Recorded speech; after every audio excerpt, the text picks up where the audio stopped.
Guys আজকে কিন্তু যাচ্ছিলাম, আমার একটু দরকার ছিল মানে স্কলারশিপের জন্য মানে ভিডিওর ইনকাম সোর্স আনার জন্য পুন্ডিবাড়ি যাচ্ছিলাম। তো আমার দাদাকে তো সবাই চেনে, ও কিন্তু আসছিল রাসমেলার জন্য ঘুরতে। আর ওখানে দেখো এদিকে ওদিকে আমি নিয়ে যাচ্ছিলাম, আর তখন মুখটা কেমন করছিল তো হাসি পাচ্ছিল। তো তারপরে কিন্তু আমরা পুন্ডিবাড়িতে যাবো, এখন তো ফার্স্টে যাবো, তো গিয়ে কিন্তু কোনো অটো বা টোটোতে উঠবো। তো তারপরে কিন্তু আসলাম, তো আমরা অটোতে উঠলাম।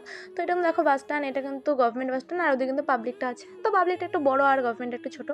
তো আমি সিটি অটোতে এখানে বসে পড়লাম, আরও দেখো গার্লফ্রেন্ডের সাথে কথা বলছে। গাইস হাই রে গার্লফ্রেন্ড। তারপরে কিন্তু আমার হেয়ার স্টাইলটাই দেখো বারবার শুধু আমি এরকমই করতে থাকি, এটা অভ্যাস আমার গাইস।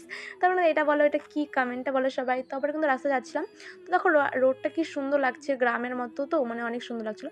আর এটা কিন্তু ভিডিও অফিস, এখানে তো এখানে সাইনটা নিতে আসছিলাম আমি। তারপরে কিন্তু এখানে হয়ে গেলো কাজ, তো এখন যাচ্ছিলাম বাড়ি। তো গাইস তোমরা এটা কমেন্টে বলো এটা কী ছিল। তো আমরা দাদা মানে এটার ভিতরে যে ঢুকি, তাহলে কিন্তু আমাদের কোচবিহারটা স্টার্ট হয়ে যায়, আর ওটার ওদিকে হয়তো আমি যতটা জানি আলিপুর হবে হয়তো। তারপরে কিন্তু গাইস আমরা কিন্তু বাড়ি চলে আসলাম। তো ভিডিওটা ভালো লাগলো লাইক করে দিও, বাই।